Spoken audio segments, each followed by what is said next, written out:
Hello, SPU families. Mrs. Z here. We held our first coffee with the principal last week, and in case you couldn't make it, we wanted to make sure we provided you with the information that we covered. Some feedback we received was that it would have been helpful to have the agenda ahead of time, so moving forward, we'll post it on our school website. We'll also try to share a video like this one for future coffees. We hope you find this useful and look forward to your feedback and support. Today, we will start with our sponsor, the SPU PTO, and we will follow it up with our board and LCAP goals. To start us off, we want to thank the PTO for sponsoring our first coffee with the principal this year. Our PTO president, Amy Edo, shared all the exciting things the PTO is working on, including the upcoming holiday boutique and 'Twas the Night Before Cookies and Crafts Evening. The PTO is also responsible for many school events, including Walker Wheel Day, the book fair, Lunch on the Lawn, and many more. They also have contributed to school improvements, like the murals you see on the lower playground, in the barn, and around campus. Mrs. Edo shared that most of the members of the PTO board are retiring at the end of this school year, so the board is looking for people to fill their shoes. If you enjoy giving back to SPU, please consider reaching out to Mrs. Edo and the PTO at sampasqualunionpto@gmail.com. Thank you, SPU PTO. Your partnership, leadership, and service are invaluable. At the end of last school year, our governing board set new goals for the district. Goal 1 focuses on increasing academic achievement, growth, and performance for all students. Goal 2 promotes continuous learning, collaboration, and accountability for all staff. Goal 3 champions the physical, social, and emotional wellness and safety for all students. And Goal 4 aims to create and maintain purposeful family and community partnerships that enhance student outcomes and opportunities. Goal 4 is what we're working on right now by recording this presentation so all our school community can be involved. Also, having the PTO and other school organizations sponsor coffee with the principal is another way. We want to make sure we're maintaining effective communications with you and providing inclusive and engaging experiences.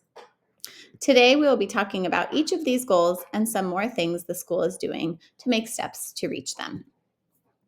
First is Goal 1, increase academic achievement, growth, and performance for all students. This goal has three overarching initiatives: improve teacher effectiveness, provide effective resources for teaching and learning, and increase student engagement and expectations. One overarching program that hits all three of these goals is Kagan Cooperative Learning. Kagan Cooperative Learning is brought to us by the generosity of the SPU Foundation, another incredible partnership that adds so much value, opportunities, and experiences for SPU. Kagan Cooperative Learning is based on a research program conducted by Dr. Spencer Kagan beginning back in 1968. Over the past decades, Dr. Kagan applied his findings to education and has dedicated his life's work helping educators create more cooperative, interactive classrooms that produce smarter, more caring, and cooperative students through the use of Kagan structures. Kagan structures integrate the most powerful principles from decades of research. Among the many positive findings of this field of research are improved academic achievement, improved ethnic and race relations, improved social skills and social relations, and increased liking of self, others, and school. So what is Kagan? Well, Kagan is all about engagement. Traditional teaching engages some students, but it doesn't really engage everyone. Kagan is a revolutionary approach to teaching that actively engages all students. So some of the problems with traditional teaching, according to Kagan, are students sit in rows. There's not a lot of talking. And to engage in students, the teacher asks the class a question and students raise their hands. One student answers at a time. You're probably thinking, what's wrong with this? This is maybe how you learned in school. Well, according to Kagan, the first problem is we set our students against each other. When a teacher calls on one, other students might lower their hand in disappointment. But when that student called on has the incorrect answer, Other students might shoot their hand up, waving it around, making it a competitive class. A competitive class isn't a brain-friendly class. The second problem is students spend very little time actively engaged. The teacher is doing most of the talking most of the time. When students are finally engaged, it's one at a time, and a big percentage of the class isn't engaged. It really allows students the opportunity to hide or opt out, which continues to widen the achievement gap. Kagan engages all students. Instead of rows, students sit in teams of 3 to 4. Instead of calling on one, Kagan structures allow for the opportunity to engage all students at the same time. In the Kagan structure, timed pair share, the teacher asks a question.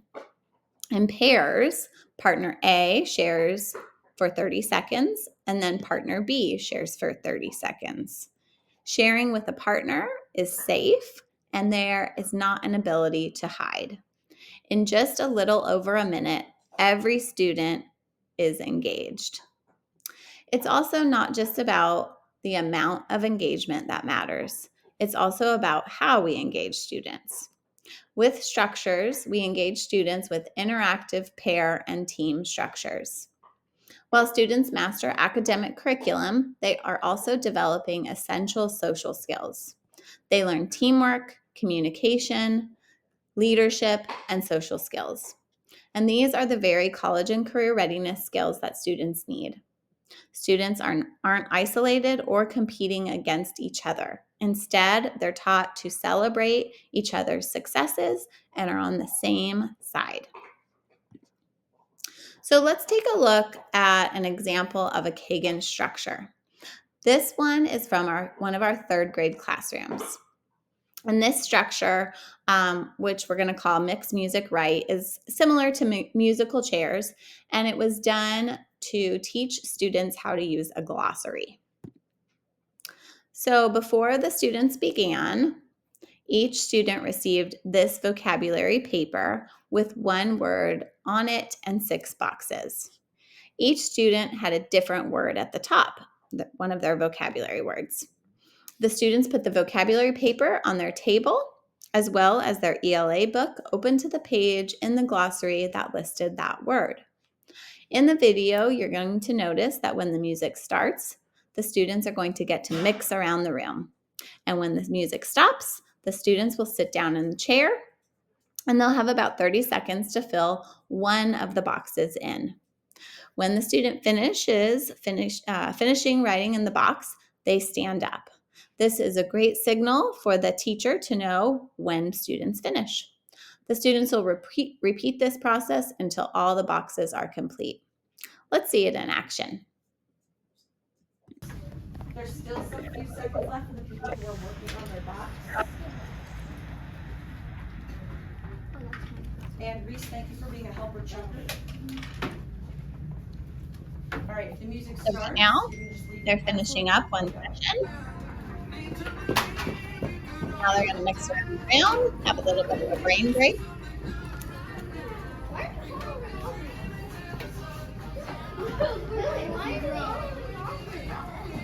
You can see they're having some fun, moving around the room.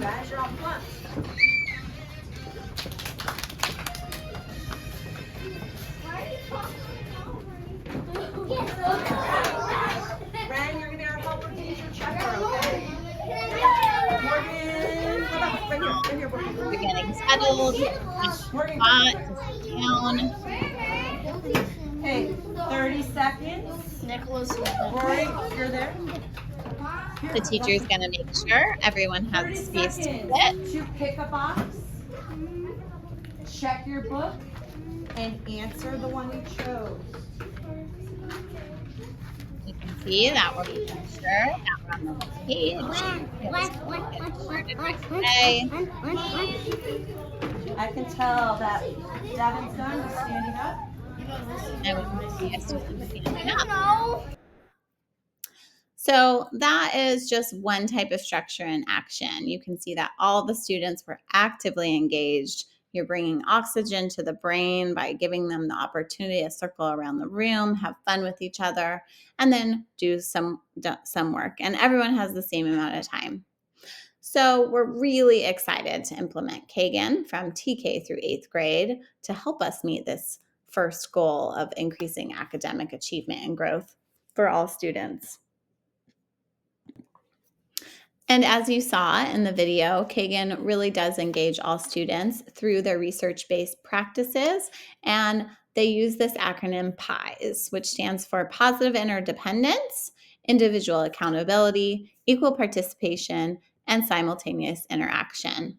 You could see that no student had the ability to hide. The students were having the equal amount of time, the 30 seconds, to answer the question. You saw the tables in teams of 4, and then you saw some cooperation going on with students as they worked on the assignment.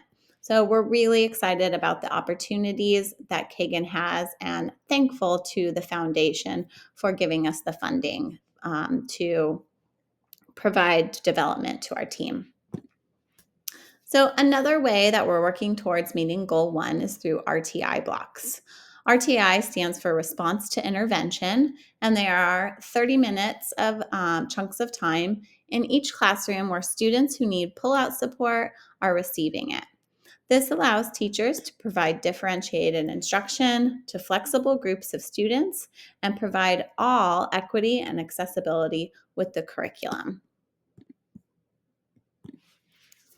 Of course, we're also working on Goal 2, promoting continuous learning, collaboration, and accountability for all staff.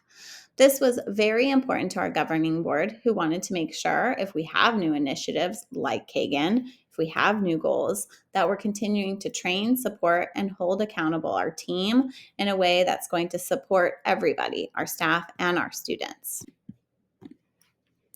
So some ways we're working towards goal 1, including the many PDs that the SPU Foundation has funded for our team, as well as our bi-monthly PLCs that the district holds.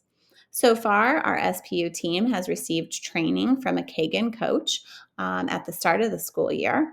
This was an all-day training, and it was invaluable for us to start off with Kagan structures in our classroom with our students. Additionally, the district has created a Kagan Google Classroom for our team, which houses many Kagan resources, teacher videos like the one you saw, research, and more to help continue independent learning. Our teachers take turn leading in staff PLCs and practicing the structures with each other before implementing in the classroom with students. This Friday on November 1st, which is a teacher work day, students will be at home, we have another day of Kagan training. This will be an all-day, day 2 of learning more structures and the research behind them. In February, we will again have a Kagan coach out to work with our staff in small groups with each grade level. And really embedding structures into their lesson plan. And then the Kagan coach will come out the next day to watch the structure in action in the classroom and provide immediate feedback to our teams. These PDs have all been made possible by the generosity of the SPU Foundation, and we couldn't be more excited because we are so hopeful that we will see the research that Kagan has seen at their many schools where these structures have been implemented. So thank you so much to the SPU Foundation. And of course, we're also working on Goal 3. 2 ways we are working on championing the physical, social, and emotional wellness and safety for all students are through our wellness and safety plans. So both our wellness and safety plans are being updated currently. And so let's go ahead and start with our wellness plan. Our wellness plan is in progress with a few areas of discussion. We've made a lot of movement the last few years treating students who were really not doing well coming out of COVID. We had high feelings of sadness, feelings of suicidal ideations. And as a school, we put a lot of interventions in place. And we're really pleased to report that the number of students reporting feelings of sadness and suicidal ideations have drastically decreased. And of course, we will continue to make efforts to support our social emotional wellness, resilience, and student connectedness. Kagan does that too. But we also plan to focus on our nutrition and competitive foods program. We've heard from some members of the community that the amount of sugar their child receives is a little concerning. And so we brought this conversation to our community groups like our school site council to garner some more feedback and are in the process of collecting even more feedback and updating our plan. If you have feedback regarding this, regarding the types of foods that come into our school, that come in for parties or celebrations, we hope that you'll share your feedback with us, which you can do via email or we are probably going to be sending out a survey soon. But if you want to share your feedback via email, we'd love to hear it. And then we're also in the process of updating our safety plan. You might have heard Mr. Burrows speak about our safety plan before, but most of our efforts around this plan are around prevention, preparedness, and partnerships. The safety plan is a living document. However, it does need to get approved by the board. Even after it's approved, though, it will still be an area of focus because safety is always at our forefront. So here are the many ways that SPU is committed to safety. We hold monthly drills. We have periodic trainings. We just had a duck cover and hold on drill on October 17th, and we had the San Diego Fire staff workshop on October 9th. We have more drills and trainings coming up in December and January. The PD are likely to come out and hold a middle school assembly in January. And then we have our early identification and intervention system. Mr. Burrows and I are part of a school safety committee, and he has a lot of community partnerships.